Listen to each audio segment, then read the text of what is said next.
Recording now. Alrighty, take it away. Welcome everybody to Crochet 101 on this Monday afternoon. This new disembodied voice is Claire from Lion Branch. I'll be monitoring the chat throughout class and either answering questions directly there, or I'll forward them to Darren so he can answer for the whole class. I'll also be putting the links to the handout and to the pattern in the chat so you can grab those if you didn't get them already. And of course, since this class is being recorded, you'll be able to watch it back as many times as you need starting tomorrow. So if you didn't quite get something the first time, we may not have time to go over it again, but you'll have the recording to reference. And now that all of that is out of the way, we'll finally turn it over to Darren. Hey, welcome to class. Today, we are going to be learning Crochet 1. So if you have never crocheted before, then you're in the right place. And if you have crocheted before and you just want a review, then this is a great place to get a review of the basics. So in class today, we're going to learn how to do a slip knot, how to make a chain, and how to do single crochet. Also weaving in ends and a little bit about seaming. So after we have our class and we learn all of these skills, I'm going to review this pattern from lionbrand.com. It's a free pattern. It should be in your handout, but if it's not, you can print it from lionbrand.com. I'm going to review that pattern on how to make these wrist warmers. So just by taking Crochet 1 today, learning the few skills we're going to go over, you will have to practice a little before you make them. So you might not be able to make them today. You know, you might have to practice a little bit, but it won't be long. Maybe in a couple of days, you'll actually be able to make something real that you can use. You can start making these and practicing, and you have plenty of time to make them by the time cold weather gets here. So you know, it's your perfect time to learn how to crochet because you know it's hot right now, but by the time cold weather comes, you will be making all kinds of useful items you can use for yourself, or you could give as gifts. It's really a lot of fun. So let's switch the view to the view of my hands, and we'll go ahead and start learning. Turn on my light. Okay. Take off these wrist warmers. So for, if you've already looked at your handout and at the pattern calls for this yarn, which is Heartland by Lion Brand, and it's available on lionbrand.com or on michaels.com. It comes in a lot of really great colors. That's one of the best parts about this yarn. It's really soft and nice, but it's also available in a wide variety of really great colors. But for teaching, when I'm teaching, I do like to teach with this yarn. So this is Hometown Bonus Bundle. This is available on lionbrand.com and also on michaels.com. And again, it comes in a lot of really, really great colors. This color I'm going to be using today is called Dallas Gray, but there are all kinds of great choices. The reason I like to teach with this yarn is because it's a much larger yarn, so the students can see the colors easier. I'm sorry, so the students can see the stitches much easier. And it's a nice smooth yarn, so it's also easy to see what I'm doing. With crochet, it's very important that you see and understand where I'm putting my hook. So with a nice big yarn like this, then you're able to see that. But if you want to make the pattern, you only have to buy one of the yarns. You don't have to buy both. For the pattern, you only buy the Heartland yarn. So all that being said, let's go ahead and get started. The hook I'm using today is this hook. It's also by Lion Brand. Maybe you figured it out. I do work for Lion Brand. And this is a 9mm hook. It's also called an N13. So there's a couple of different ways people might refer to the size of this hook. Millimeters is the most accurate way because millimeter is a scientific unit of measure. So it's nice if you get used to looking at the millimeters, but in America, in the United States, most of us will say like an N, but millimeters, of course, is the most accurate way of looking at it. And this is a wooden hook. I like wooden hooks but you could also use a metal hook. And you can see this one is also an N 9mm. So they're the same size. And you can just choose what you like better. Do you like a metal hook or do you like a wooden hook? Another thing about the hook, I'm going to show you a few parts of the hook that make it sometimes better and sometimes worse, depending on your personal taste. The head of the hook right here, sometimes this is very pointy and sometimes it's more round, and you might like one better than the other. So depending on what you like. This is the mouth of the hook right here. The hook, the deep part of the hook. And sometimes the mouth of the hook is shaped a little different. Sometimes it's very deep, sometimes it's more narrow. And that can also affect the way that stitches feel in your hand as you're making them. This bit right here is called either the neck or the throat of the hook. And sometimes, and other hooks are shaped differently as well. You can see this hook is shaped quite a bit different. And it's just a personal preference as to which one you like working with better. Then this one right here, this is called, this is the body of the hook. And this part right here is actually what is 9mm. And that is what's going to shape the hook. So this is what kind of, or I'm sorry, shape your stitches. This is what shapes your stitches. And then the rest of the hook is used to kind of create your stitches. And then this flat bit right here, it's a thumb rest. So that's kind of where you hold your thumb.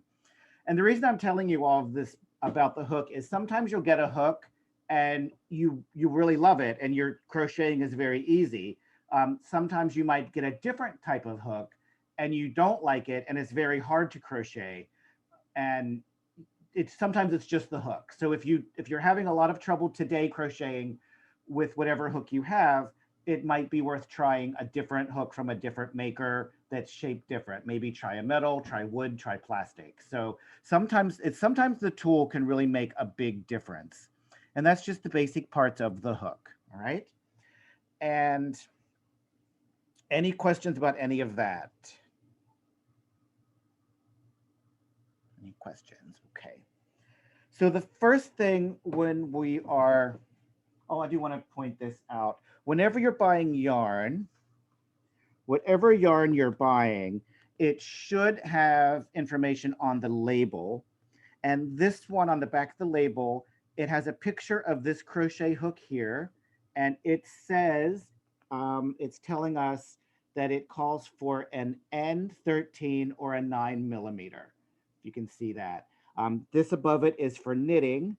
And then this picture of this ball of yarn, it has a number 6 in it, is telling us how thick the yarn is. There's 6 is a thick yarn. If this said 0 or 1, it would be a very thin yarn, kind of like thread. So that's kind of what's giving us the size of the yarn. But this, it's telling us what size hook to use. You can go up or down one size usually without a huge problem, but you always want to stay pretty close to what that's telling you or whatever the pattern is telling you. And when you're following a pattern, you do want to make sure you have the right size hook, the right size yarn for the pattern, and that will set you up for success. All of these things are very important. Okay, so once you get all your supplies sorted out and you decide what you're going to use, the next thing you need to do is make a slip knot, and the slip knot will help attach the yarn to the hook. So if you already know how to tie a slip knot, or if for whatever reason, if you're a knitter or you just know how to tie knots, there's not a lot of special reasons. I mean, there's not a special crochet or slip knot. So if you know how to tie a slip knot, you can pretty much go with that. But I'm going to show you a way of tying a slip knot for those who don't know how. So I call this method, it's short over long. And so here's my ball of yarn that I'm using. And this is my working yarn. The yarn coming from the ball of yarn is called the working yarn. And then this is my tail. And so the tail is the short end and the crochet hook is the long end.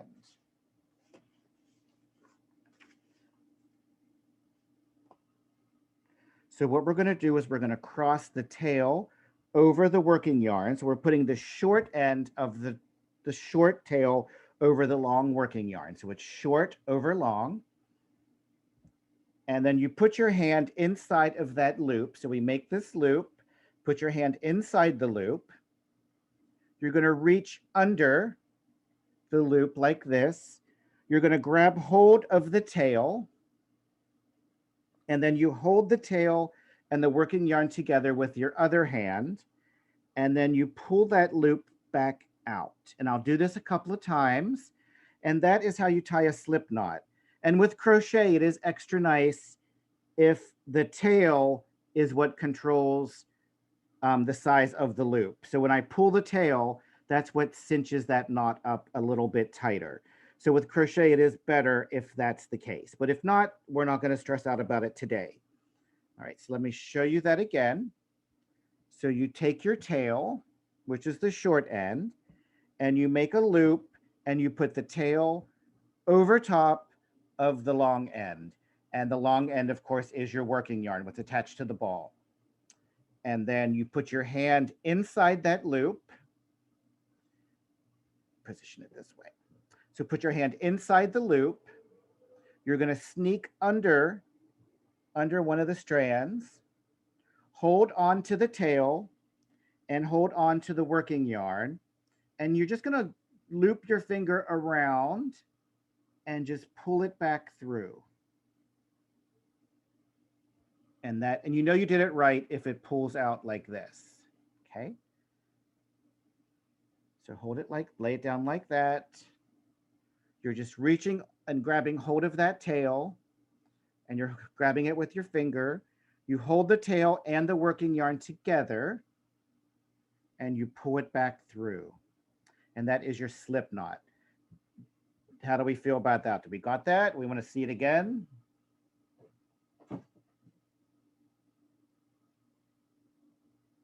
Please again. Okay. So, is there a certain place where we're getting hung up on it, or just the whole thing again? So lay it out. Make a loop. Put your hand inside the loop. Put your hand under the loop, so it's kind of going underneath that loop. Hold on to your tail. Grab a hold of the tail and just kind of hold the working yarn and pull a loop back through. It's easy. It's pretty easy once you try to do it a couple of times. Show you one more time. So make a loop with the tail short over long. So the tail is over the working yarn. Put your hand inside the loop. Reach under the loop. Hold the tail so it doesn't pull through. And then just bring that loop back through. Hold the working yarn. And that's that. Okay. And then once you get your slip knot, and again with crochet, it is nicer if the tail is what controls the size of the loop.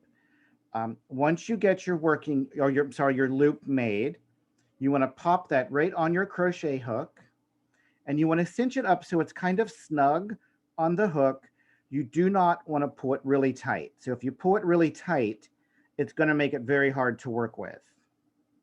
So you want it to be loose, and you want there to be some slack in it. So you can see how there's kind of some room in there. So you want it to have some slack in it. And that's how we get started. So I'm going to show you now how to start your chain, and then we'll work on the chain, and then I'll go back to the very beginning and show you the slip knot again and how to get started. So we'll go over everything several times. Okay.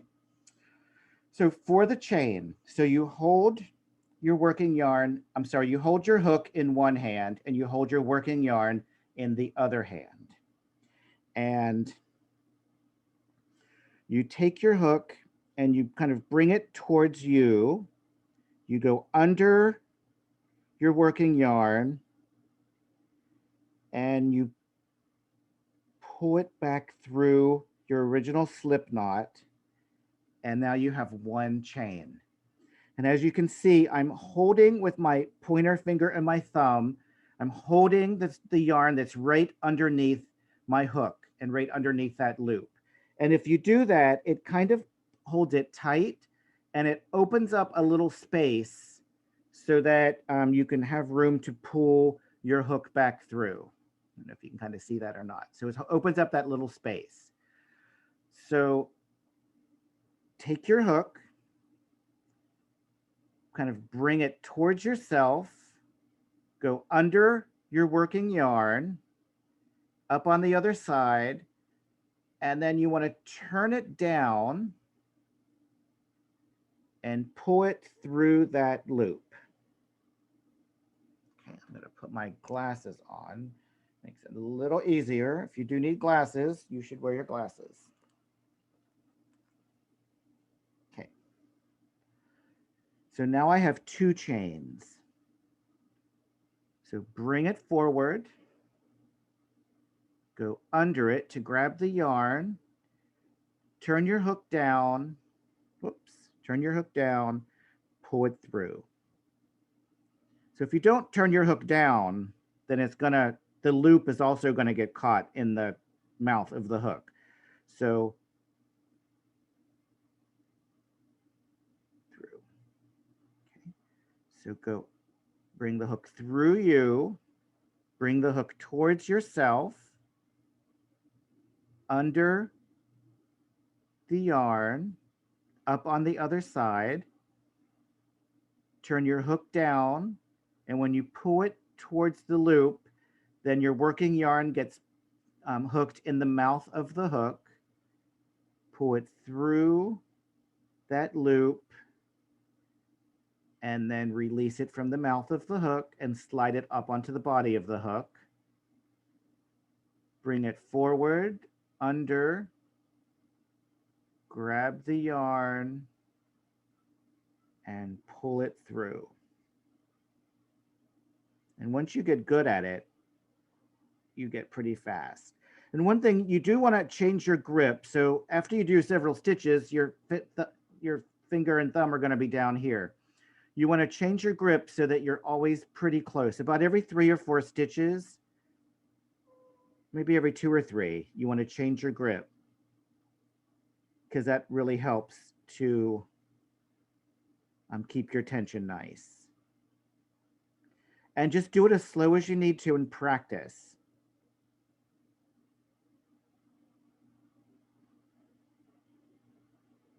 Okay. Are there any questions about this, any specific step that is not clear?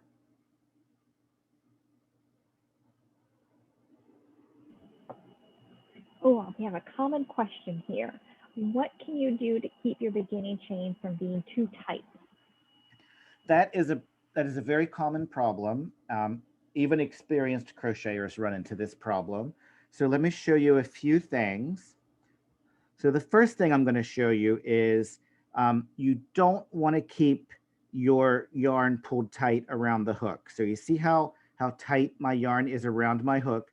Don't do that. You want to relax it in your hands. And when you're doing your chain, you can even let it looser maybe than you think you should. And then if your chain looks too loose, next time maybe tighten it up a little bit. But usually, if you even make it looser than you feel is right, it'll actually be okay. So, and when you make your chain and you pull it through, go ahead and give yourself a little extra slack right there. Pull it through. Give yourself a little extra slack each time.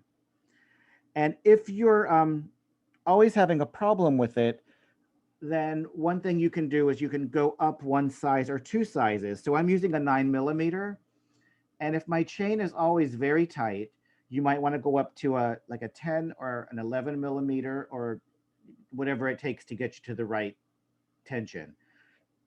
But when you're learning, sometimes people are very frustrated and anxious, and you tend to grip everything very tight, and it makes your work very tight. But if you just try to relax, try to have a light grip in your hand, try not to hold it tight, and that will help to loosen it up. But it's not uncommon, even for experienced crocheters, to use a larger hook just for the chain to keep it loose, and then go back to whatever size the pattern actually calls for to make the body of your work. Okay. Any other questions? I'm going to take this out and we'll start over. We do have a couple questions on how you hold the yarn in your left hand, how the working yarn is wrapped through. Okay, so let's start with the slip knot, and when I get to that point, we'll talk about that. So the slip knot, again, just for a review, we're going to make a loop. The tail goes over top of the working yarn, so short over long. Put your hand inside the loop, reach under the strand of yarn, grab the tail. You're going to hold on to the tail and the working yarn and pull it back through. Okay.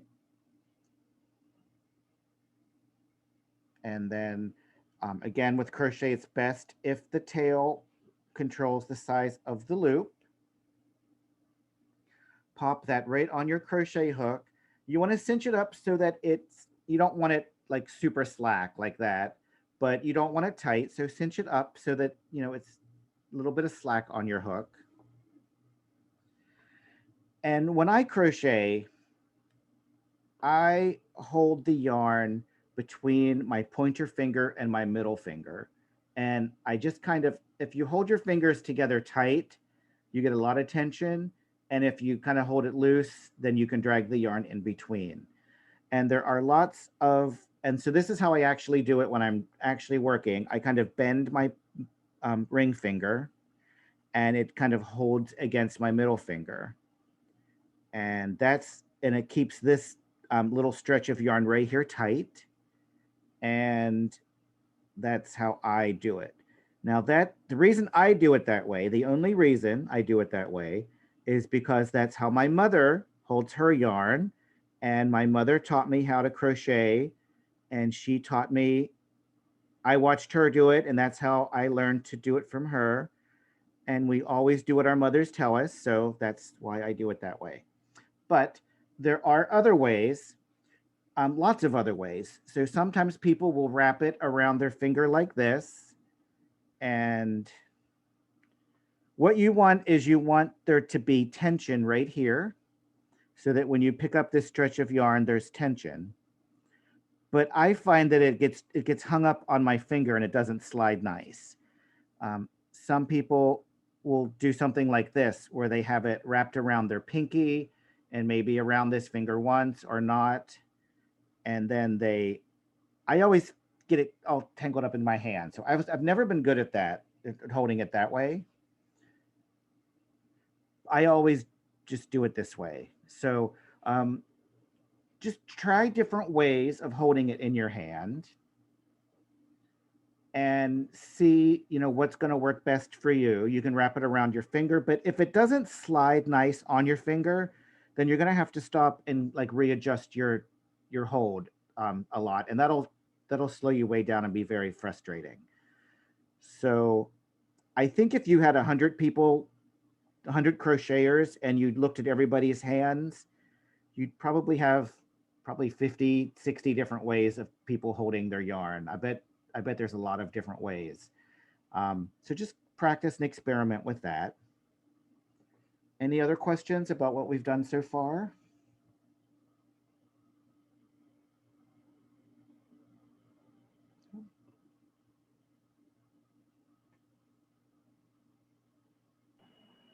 Wanted to pipe in and give you a time check there. We're about halfway through class already. Okay, so we'll try to get moving. Okay, so I'm going to, let's move forward and we'll cover single crochet because that's very important. And so I'm going to crochet, I'm going to chain 11. So 1, 2. All right, Darren. What? There is one more good question. You can talk about it as you chain.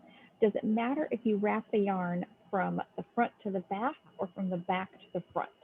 Or how you wrap the yarn around the hook? Well, I always bring it towards me under the yarn and do it this way. If you try to do it this way, it feels like it's, see how you end up with, it doesn't seem to work as well. So that's why I feel like this is the best way of doing it. What do you think, Claire? I think typically, and most patterns will assume as well, that you're wrapping sort of from the back of the hook towards you. And that's easiest, at least for me. So the way I'm doing it like this now, so yeah, the back of the hook. Okay.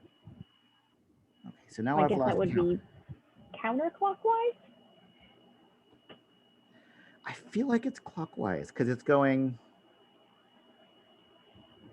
The hook I is don't know. going clockwise and the yarn is going counterclockwise. That's what I think. It's kind of confusing. So let's look. I've lost count of how many chains that I have. So this is a good opportunity for me to show you how to count your chains.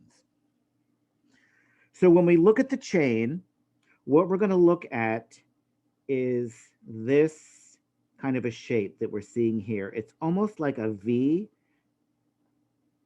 or like a little, I don't know what else it could look like, but you're looking at this kind of V shape right here. And each one of these counts as a chain. So if you kind of put if you're counting it with, it's nice to have something to point with when you're counting them. So if you go right in kind of the center of that V, so 1, 2, 3, 4, 5, 6, 7, 8, 9. Now, very important, the loop that's on your hook never counts. That counts as 0. So we're not counting the loop that's on the hook. So I counted 9. I'm going to do 11. So 10 and 11. So I have 11 chains. Now for a single crochet, so you turn your work.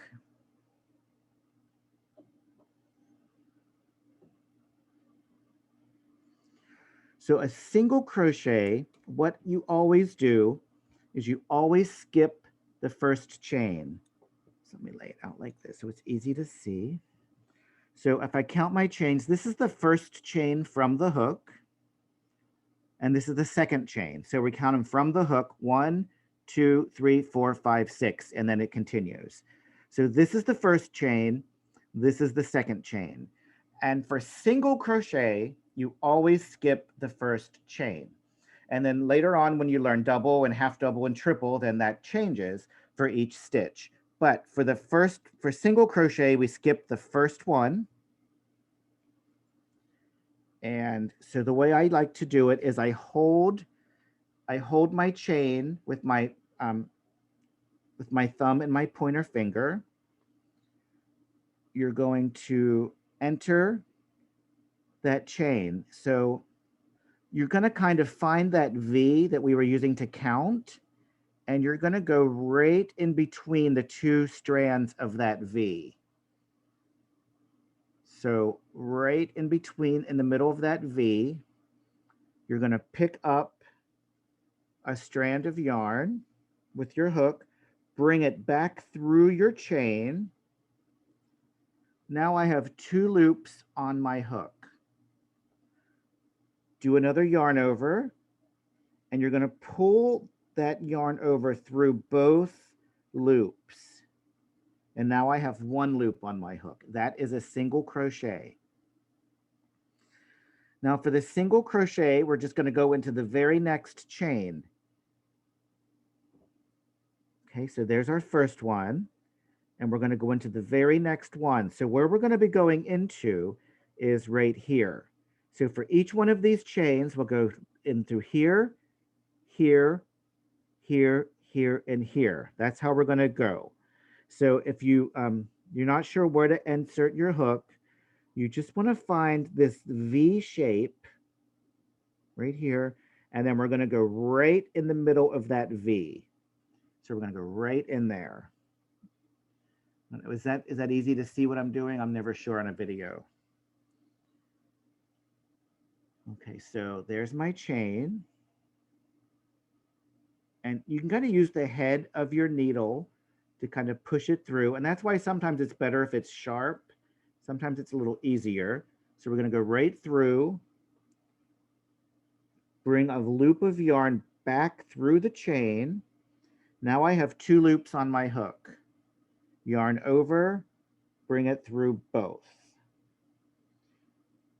Use your hook to go through the chain. So we're going to pierce the chain, wrap the yarn, bring your working yarn back through the chain, yarn over, and then bring it through both loops on your hook. Enter the chain, yarn over, bring it back through the chain, 2 loops on your hook, yarn over, and then bring that yarn over through both loops. Okay, how do we feel about this? Any questions? And then once you get going with it, like once you've practiced, it actually goes pretty fast.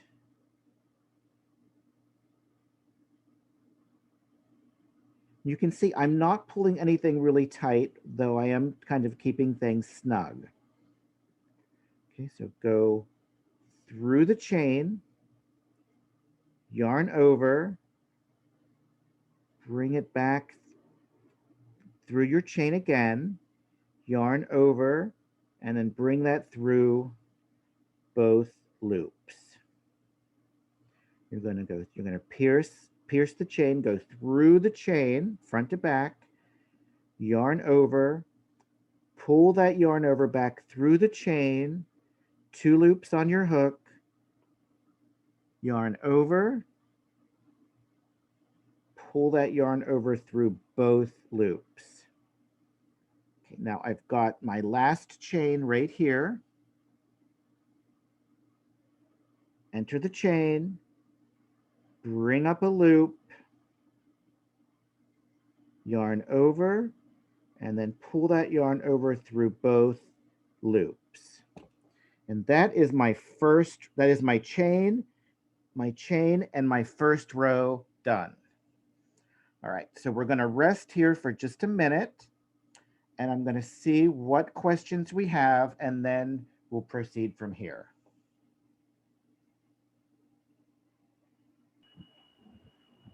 We did have a question where someone said theirs was seeming to twist. I'm not sure if it was just the beginning chain or the first row of single crochet they're referring to. Well, it's not uncommon for it to twist up because it's just like a thin ribbon of yarn, and you know, if you hold a ribbon up, it's going to kind of twist like that. But after you get a couple of rows in, it'll lay more flat. Single crochet, like if you make a square out of single crochet and lay it out flat, sometimes it does curl a little bit. But if you seam it together, that kind of holds it in place. Okay. So if you remember, when I did my chain, I chained 11. Let's see how many stitches I have. I have 1, 2, 3, 4, 5, 6. Wait a minute, I should have 10. Maybe I didn't chain 11. I thought I did. So 1, 2, 3, 4, 5, 6, 7, 8, 9. Huh, wonder what I did. I thought I chained 11. So let me show you though what happens. So once you get to the end of your row, you're going to turn your work, and so just turn it, so just like this. And you do have to chain 1 at the beginning of each row. And what that chain 1 will do for us is it creates this side stitch. So we work our way across, and then we do a chain one, which goes up,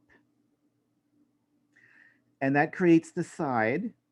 And then we can do a crochet in each one of these. So we have 1, 2, 3, 4, 5, 6, 7, 8, 9. So this is a good place to talk about double checking your work and making sure you didn't make any mistakes, because I'm just making a practice piece and I thought I had 10 stitches, but I only have 9. So it's fine because I'm just practicing. If you are making a real project, this is a good time to catch your mistake now before you've worked like for a half hour, an hour on your project and then realize you're missing a stitch. So for new crocheters, even for experienced crocheters, it's not a bad idea at the end of each row to stop and count your stitches. And the way you count your stitches, so this kind of looks like the chain, kind of looks like we had our chain. You just count each one of these. You can either look at the top of it and count these. So this is our turning chain. This is the chain I did to create the side edge. So I have 1, 2, 3, 4, 5, 6, 7, 8, 9. Or if you lay it down flat like this, when you're crocheting, this is where you're going to go in. So you can count them this way too. 1, 2, 3, 4, 5, 6, 7, 8, 9. All right. Any questions about how to count your stitches? It's very important that you can count them and be confident on what you have. Okay. So I did my chain one on the side. So with crochet, with single crochet, you always have to do a chain one on the side. And now that we're on our second row, we're going to go into that very first stitch. So go in the very first stitch, pull up a strand of yarn. I have 2 on my hook, yarn over and pull it through. Enter the stitch, yarn over, pull it through, 2 loops on my hook, yarn over, pull it through both loops. You're going to go through the stitch, bring up a loop, yarn over, pull it through both loops. Okay. And I'm going right through here. So that's how it looks like from the top. And that's what it looks like from the side. You can kind of put your finger there so you can see where you're putting your hook. It's very important that you put your hook in the right place. So you're going to go right through there. Yarn over, bring up a loop, yarn over. Wait a minute. So right here, you can see I kind of split my yarn. So I'm going to go back and fix that, or else I'll have a mistake and it won't look so nice. So what happened was my yarn kind of separated and I didn't pick up all of the strands. Okay. So back and fix that. So go through the stitch, yarn over, bring up a loop, yarn over, pull it through both. Any questions on how I got here? I'm just trying to get to the end so I can show you how to end it again. How are we doing? We do have one question. They say they can't get their 2 loops to spread out enough that it's easier to pull through only 1 loop. I'm not sure if they're talking about the second part of the stitch, but that's when you want to pull through 2 loops. Well, maybe, are we talking about here? Maybe they're only going through one part of the chain or part of the V, because it's very important that you go through both. And if it's very tight right here, if you can't go through both, then you're probably pulling your stitches too tight and you might want to leave some extra slack in it. So try to do it looser. And if you're talking about here, I mean, you have to pull it through both because otherwise you'll always end up like dragging that extra stitch along with you. Okay, so let's count and see how many I have now. So 1, 2, 3, 4, 5, 6, 7, 8, 9. Turn your work. Can you hold that up to the camera and count again? Your hand sort of covers the last part of the row as you're counting. All right, let's count it with this. So 1, 2, 3, 4, 5, 6, 7, 8, 9. And you can count it if you were going to make a stitch, and I would go right through there to make a stitch. That's where you count. So you can count it across the top and look for these V's. 1, 2, 3, 4, 5, 6, 7, 8, 9. So you can count the V's on the top, or you can count the sides. You can also count these, but that's a little harder to see when you're learning. So, and then once you get to the end, turn your work, and you have to chain 1 to create the side. If you don't, I'm not going to chain 1. I'm going to do it wrong. So go through here.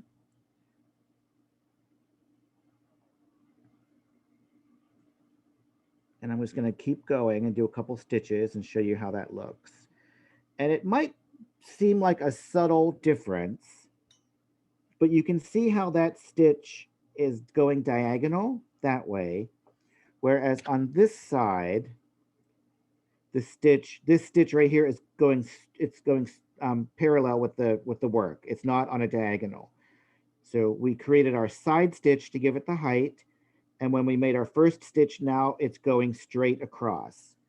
Whereas this one, I didn't create the side stitch right here, and you can see this stitch is not going straight across, it's going diagonal, and it's not going to give me a nice edge. So there's always going to be kind of a jagged edge, which is not going to look nice. So what you need to do, the correct way. We did have a question on how to start the row, so this will be a good chance to review that. So I'm going to first, okay, so let me show you how to end the row. There's my last stitch. I'm going to go through.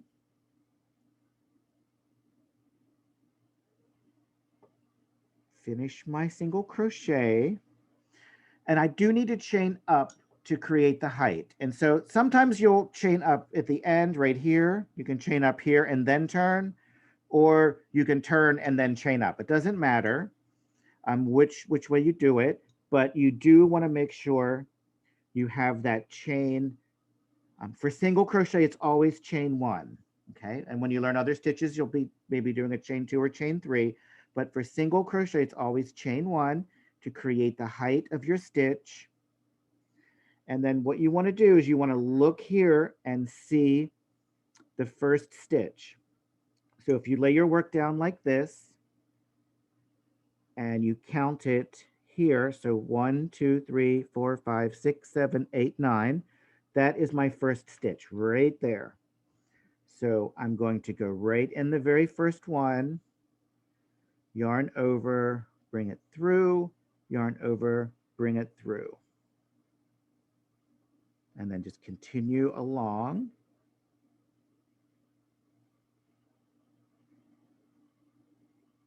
Do we have any questions?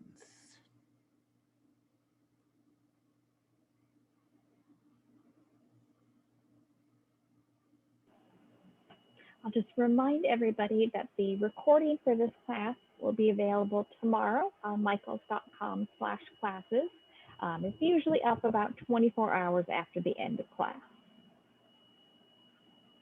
Okay. All right, so I'm going to finish this row, and I'm going to show you how to fasten off. So usually at the end of the pattern, it'll just say fasten off. So I finished my project. I'm just making this little piece for whatever reason. I did my last stitch. Now I'm done. So I'm not doing another row. So I don't want to do my chain. I'm not going to chain up for the side piece. So all you do is you cut You cut your yarn. You want to make sure you leave a long enough tail for weaving in your ends. That's part of finishing. I'm going to show you how to do that. So you want to cut your yarn. And then all you do for fastening off, and watch very close because this is so easy that you might feel like you didn't see what happened or you missed it. So all you do is you pull your hook straight up, and you can see this tail is going to come through my stitches. So you just pull it straight up. There's nothing really to see here. You just pull it straight up. You bring that tail through your stitches, and now it's secure. This can't unravel because the tail's through it, okay? So that is how you fasten off. So I'm going to trim these tails a little bit. You want to leave a 6 to 8 inches, or these probably aren't quite that long, but you don't want it to be too short. If your tails are too short, then you won't be able to weave in your ends properly. So you want to make sure you leave them long enough so you can handle them, but you don't want them too long so that you're wasting yarn or that they're kind of unwieldy. So this is a large-eyed blunt needle. So it has a large enough eye that you can put yarn through it easily. And it has a blunt tip. It doesn't have a pointy tip because we're going between the strands of yarn. We're not piercing them. All right. And this one has a bent tip. Some of them have a straight, some of them are straight, and some of them are bent. The bent tip might be a little easier to use. Maybe it's not much easier, but this one's a standard one, and this one has a bent. Sometimes they're pretty colors, which is nice to have pretty colors, I guess. You bring that through the eye.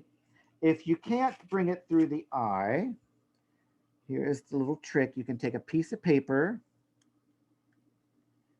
and wrap it around the end and kind of make it like a shoelace, right? And then you can guide that through. My mother taught me this, so she's very smart, very good tricks. And that brings it right through your needle, makes it very easy. Now I'm going to show you how to weave in your ends. You want to make sure you weave your ends in very securely so that they're not going to unravel. Now what happens is sometimes people feel like if they tie a knot, it's going to be much more secure, but knots come untied. They leave an unsightly bump, and sometimes you can feel them. Now I've repaired so many garments and items for people over the years who tied knots in their work, and then eventually they unraveled, and so they had to have them repaired.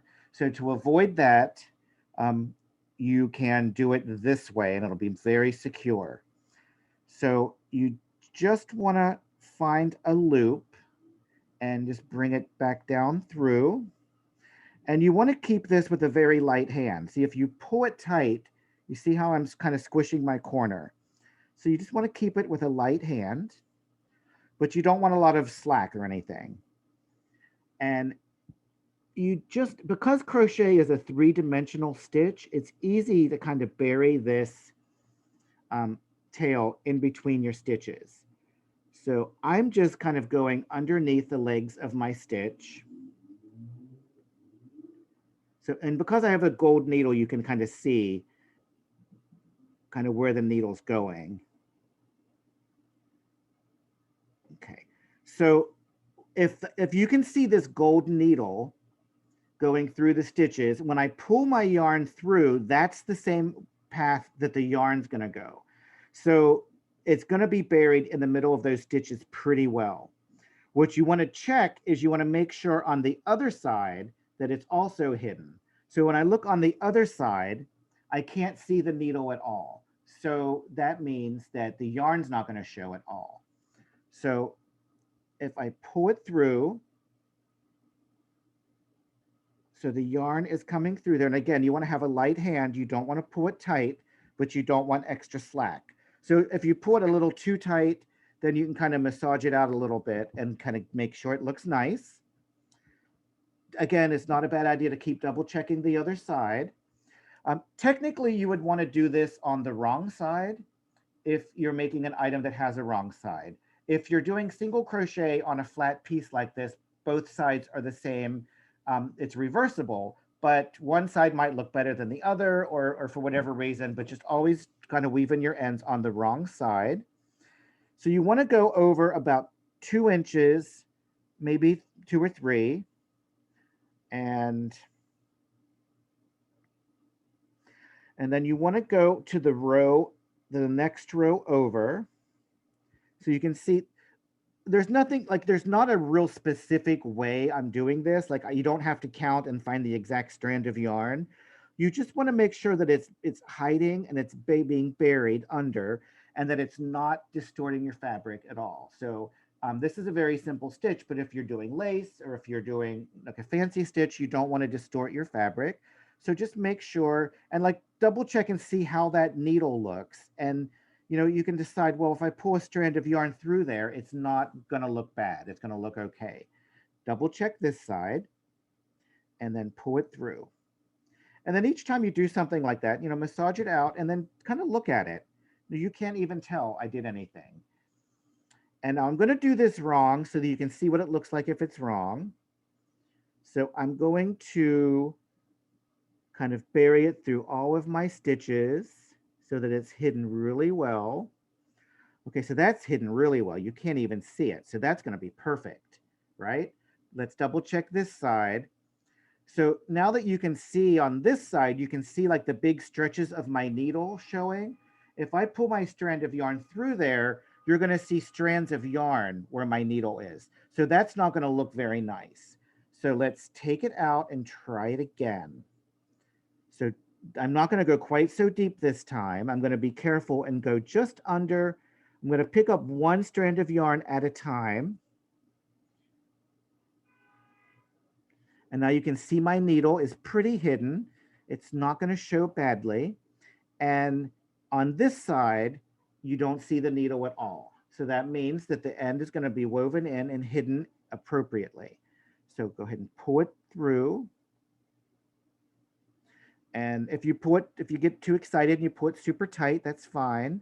Kind of give it a second to massage it out. Make sure it's not pulled too tight. And then you're going to pull it flush. You're going to pull it a little snug. And then you're going to cut this off flush with your fabric. And then you're going to kind of massage it out a little bit to make sure it looks nice. And that's how you weave in your ends in an appropriate way. Try to keep it as simple as possible. Sometimes people take it on a crazy diagonal. They want to weave in like 6 inches and 8 inches one way and back the other way and do 3 or 4 different passes. You want to make sure you're not distorting your fabric. So you shouldn't be able to see this at all. You kind of want to follow the motion of your fabric. So you can see it almost looks like stripes going this way. So you want to follow the stripe across, go down, and then follow the stripe back. It's when you kind of change direction and you go one way, change direction, and come back the other way. That's what kind of locks it in place. And by the time you wash it or block it or do anything like that, it's going to really kind of lock those fibers in place. Okay. Any questions about that? So I would like to quickly review the pattern. Remember, you can watch this back tomorrow and re-watch it and see any questions that you have. You might be able to figure out the answer. If you do have questions and you need extra help, you can contact me on my social media. On Facebook, it's just my name. On Instagram and on TikTok, my username is Mr. Woolly Bear. So it's M-I-S-T-E-R spelled out and then Woolly Bear. And maybe Claire will put that in the chat so you can see how it's spelled out and written. And if you send me a direct message on either platform, then I usually answer them pretty quick. So don't hesitate if you need any help. And also, if you make something, if you make the mittens, the hand warmers, and you post them online, I'd love it if you tagged me, and I'd love to be able to see, kind of what you make. So super fun to see what students make. So this pattern is a free crochet pattern by Lion Brand. It's available on lionbrand.com. You can search either Heartland Crochet Level 1 Wristers, or you can search by this number. So either way, but it's a free pattern and you can print it yourself, print a new copy at home for free. A pattern will always tell you what you need to use. So you need 1 ball of Heartland yarn. You need a Lion Brand or whatever brand you like, crochet hook. size I9, and you need a large-eyed blunt needle for weaving in your ends. You just need one for weaving in your ends. Now, one thing I want to point out, if you look at this yarn, this is calling for a J10, which is a 6 millimeter, but the pattern is calling for an I9, which is a 5.5 millimeter. So sometimes the pattern will have you use a different size hook than what's recommended by the yarn. And the reason that is in this case is because they want you to be stitching a little bit tighter than normal, because for hand warmers, you want your fabric to be a little more dense so that it is a little warmer, and it also adds a little more structure to it so it doesn't stretch out of shape. When you're putting them on and taking them off, it could stretch out of shape. And also, if the fabric is a little more dense, it will keep your hands even warmer. So that's why. So always double check that. And then, so for the wristers. Now, these wristers are super cute. But as you can see from my hand, they're basically just covering my hand, and they're not really covering my wrist much. So I like to empower my students to make changes to the pattern. So I made wristers that are much longer, which suit my needs much better because they cover my hand, and then they also go down and cover my wrist. So that's a little bit, I think that's a little bit, for my needs, that's a little bit more useful. So what I'm going to tell you how I made these alterations, but for the first time you make them, you might want to follow the pattern exactly and make these really cute ones. And then you can always make adjustments to suit your needs. So for the wristers, you do want to make two, they're exactly the same, so that makes it nice. You're going to chain 21. So we already covered how to do a chain. Now what it's not telling you is to make a slip knot. But in order to chain, you have to make the slip knot. So it thinks you know that. So it could read, if it wanted to be super thorough, make a slip knot and then chain 21. But that's not how patterns read. So just always know you are going to have to start with a slip knot. And for my longer wristers, I chained 31. So I just made them a little longer. You're going to single crochet in the second chain from the hook and in each chain across. So once you've practiced, you'll be able to single crochet very well. And you're going to skip the first chain. So remember how we talked about skipping that first chain. And what that does is that will give you that side chain. So we're going to chain 21. We're going to skip the first chain. We're going to go in the second chain from the hook. And what you're going to end up is with 20 stitches, not 21, because that one stitch counts as our side chain, our chain up. So that way our first stitch is not on a slant and it's not on that diagonal. It'll be nice and square. Row number 2, chain 1, which creates our our little edge, turn, single crochet in each stitch across. So we're just going to single crochet in each one of those stitches. You're going to repeat row 2 until your piece measures about 6.5 inches from the beginning, and you're going to fasten off. So you'll cut your yarn and you'll pull that yarn, that strand of yarn, up through your stitch so that it's nice and secure. So one thing I do want to advise you here, it's a little bit different, because we're going to seam these.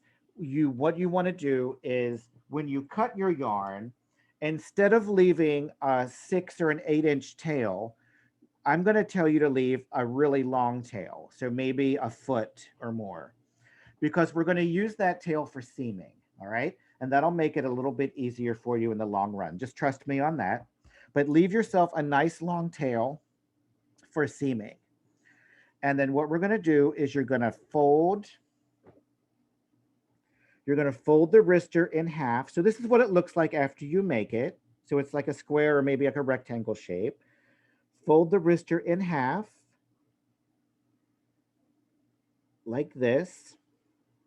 And you're going to you're going to sew the edges together for 1 inch, leave a 1.5 inch opening for your thumb, and then you're going to sew the remainder of the edges together and weave in your ends. So let me show you a little bit about that. We're running over just a little bit, but I think it's worth it to show you this seaming. So you do want to make sure you're getting a nice corner. So make sure you're getting right here on the corner. Pull that through. And when we were crocheting, we were looking at these chains, right? And we were going under. That's where we do our crochet stitch if we were going to continue crocheting. And we can actually kind of see that on each side. And so what we're going to do is, instead of crocheting in those, Hey, we Darren, are going, oh, can you pull that up? Thank you. sorry. Instead of crocheting in those, we are going to sew in those. So we're going to use our large-eyed blunt needle, and we're going to just use each one of those. And what that will do for us is that will help us to space our stitches out evenly spaced, and they'll always be going the same depth. Now, when I'm seaming, I kind of like to hold my work like this. So I have my finger kind of separating the pieces of fabric, and then I use my middle finger and my thumb to kind of hold everything secure. And then that way I can clearly see where I'm going. And I'm holding everything nice and secure, so it's easy to see. And it's easy to work with. Now what I'm doing here is a running stitch.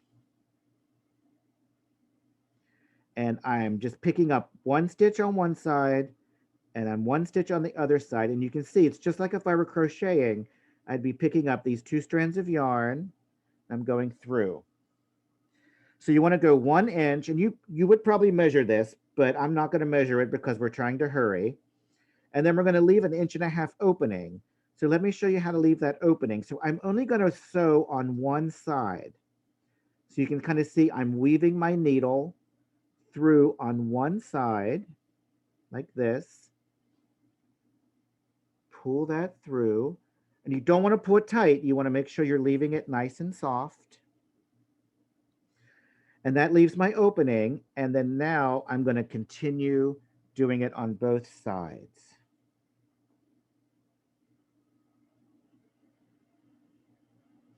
And then you would just continue on.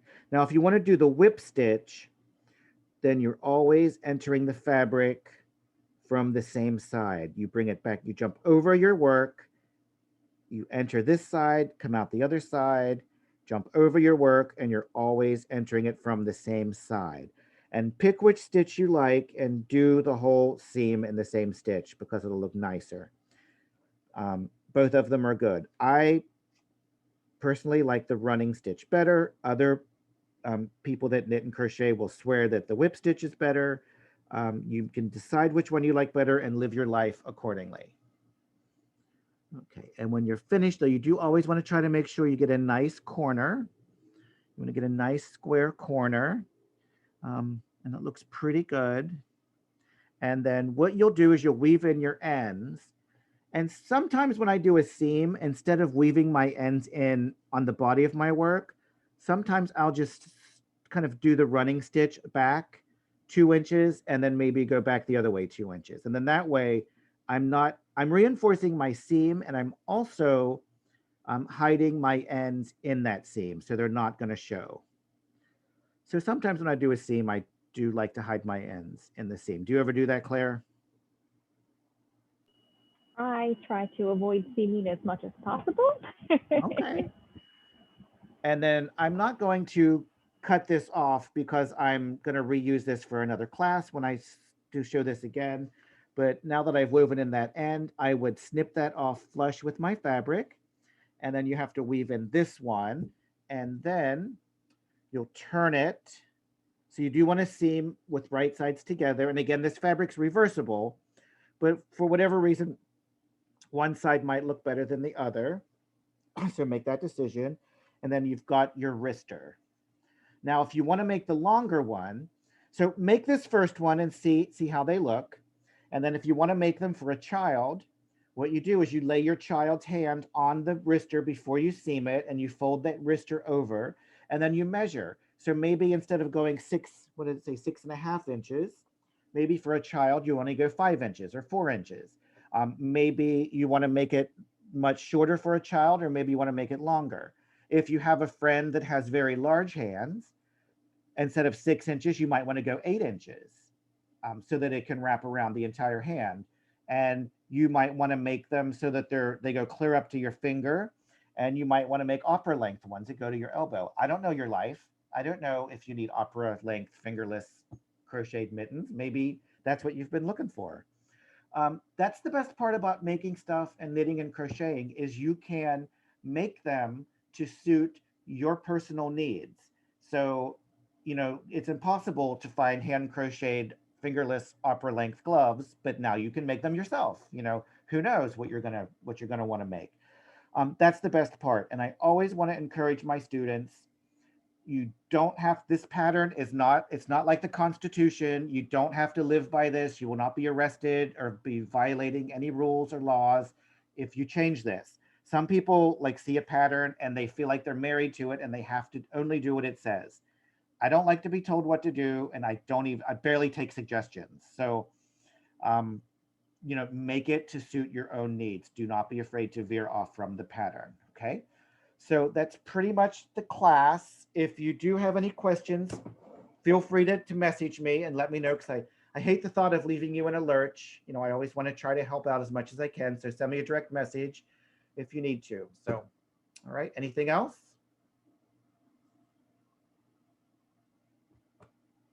All right, thanks for coming to class. Don't forget to practice. Oh, next week, we're going to be learning even more. We're going to do crochet 2, and you're going to learn everything you need next week to make this hat. So that way you'll have a hat. You can make matching mittens and a hat. So it'll be perfect. All right. See you next week. Don't